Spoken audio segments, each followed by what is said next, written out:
Ազգային ժողովի այսօրվա արտահերտ նիստում Ռուսաստանի հետ միավորված հակաօդային պաշտպանության ուժեր ստեղծելու աղմկահարույց համաձայնագրի քննարկման ընթացքում պատգամավորներին հիմնականում հետաքրքրում էր, թե ում են ի վերջո ենթարկվելու Հայաստանում տեղակայված ՀՕՊ միավորված ուժերը եւ ինչ գործառույթ կարող են դրանք իրականացնել Ղարաբաղին վտանգ սպառնալու պարագայում։ Պատգամավոր Թևան Պողոսյանը նախագիծը ներկայացնող պաշտպանության փոխնախարար Արան Ազարյանից հետաքրքրվեց անհրաժեշտության դեպքում Հայաստանը կարող է միանձնյա որոշում կայացնել։ Կարճ ու լակոնիկ կարող եք պատասխանել։ Հայաստանի Հանրապետության հրոփ հրամանատարը դուխ ունենալու է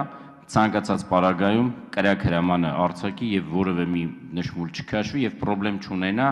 որ կարող է իրեն դրա համար պատժել։ Այո, ձեր հարցին լակոնիկ պատասխանում եմ։ Որոշումը կայացվելու է, այսինքն գործողությունը, որը որ պետք է իրականացնում է մեր ՀՕՊ պետը։ Ինքն է հրաման տալու։ Դեմ արտահայտվելով համաձայնագրին, միավորված ուժերի հրամանատարության հարցը շարունակեց նաև ընդդիմադիր պատգամավոր Նիկոլ Փաշինյանը։ Եթե Հայաստանի զինված ուժերի հակաօդային պաշտպանության համակարգից հրաման լինի ռուսական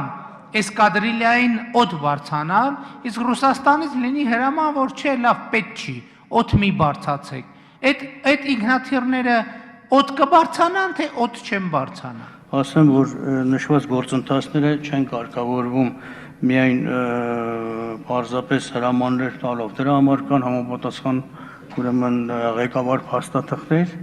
կիրառման պլաններ։ Լյուդմիլա Սարգսյանը հետաքրքրվեց, արդյոք միավորված ՀՕՊ ուժերը սպառնալիքի դեպքում կարող են օգնել Լեռնային Ղարաբաղին։ Հարց ու պատասխանի ընթացքում պաշտպանության փոխնախարարը մի քանի անգամ շեշտեց, համաձայնագիրը կգործի միայն Հայաստանի վրա հարձակման դեպքում։ Շատերը մտածում են, որ հայ-ադրբեջանական բախման դեպքում, եթե Ռուսաստանը ունի հակադարձ կարծիք, ապա մենք այդ ՀՕՊ համակարգը կիրառելու հնարավորություն չենք ունենա։ Այս համաձայնագրի դրույթները չեն տարածվելու Արցախի մասով։ Արցախի մասով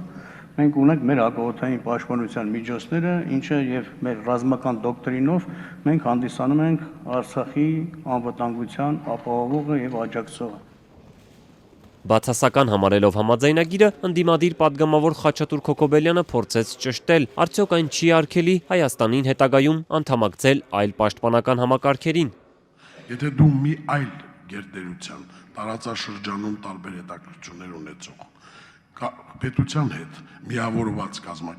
ընդհանուր համակարգ ես ստեղծում, չես կարող, օրինակ նրա հակառակ շահերն ունեցող Վրաստանի հետ ընդհանուր շահփորձ ես փնտրես, դա շատ էլեմենտար է։ Ես չեմ տեսնում այս համաձայնագրով որևիցե շահերի բախում, եթե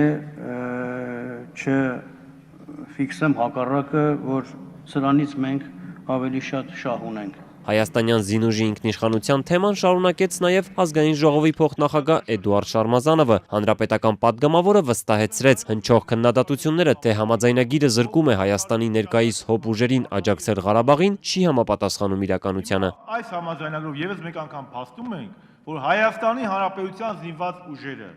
ամբողջությամբ ազատ են ու անկախ են ու անկաշկանդ են լինելու Արցախում ցանկացած պաշտպանական գործողություն իրականացնելու համար։ Սա բերեք փաստենք։ Ազգային ժողովի փոխխոսնակն իր ելույթում հավելեց, բոլոր թերություններով հանդերձ ՀԱՊԿ անվտանգության համակարգերին անդամակցելու այլ ընտրանք Հայաստանը չունի։ Աղմկահարույց այս համաձայնագիրն Ազգային ժողովը արտահերտ նիստով կշարունակի քննարկել նաև վաղը։